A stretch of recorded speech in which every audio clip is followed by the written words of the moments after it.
अयोध्येत श्री रामलल्ला मूर्तीची प्राणप्रतिष्ठापना सोहळा संपन्न होत असताना राजूरमध्ये देखील सोमवारी सकाळी सकल विश्व हिंदू समाज आणि राजूर व पंचक्रोशीतील ग्रामस्थांनी एकत्र येत राजूर शहरातून भव्य मिरवणूक काढली। ढोल ताशांचा गजर आणि जय श्री रामाच्या घोषणेनं राजूर नगरी दुमदुमून गेली होती। या मिरवणुकीत ग्रामस्थांबरोबरच येथील विविध विद्यालयातील विद्यार्थी सहभागी झाले होते। या मिरवणुकीचा समारोप राजूर येथील बाजारपेठेतील मुख्य चौकात असणाऱ्या राम मंदिरासमोर झालाय। महाआरती झाल्यानंतर महाप्रसादाच्या आयोजनानं या कार्यक्रमाची सांगता झाली।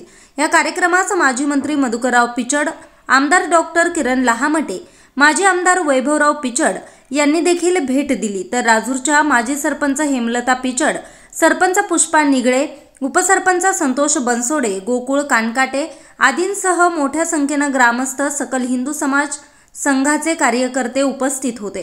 न्यूज सह्याद्री एक्सप्रेससाठी प्रतिनिधी विलास तुपे, राजूर।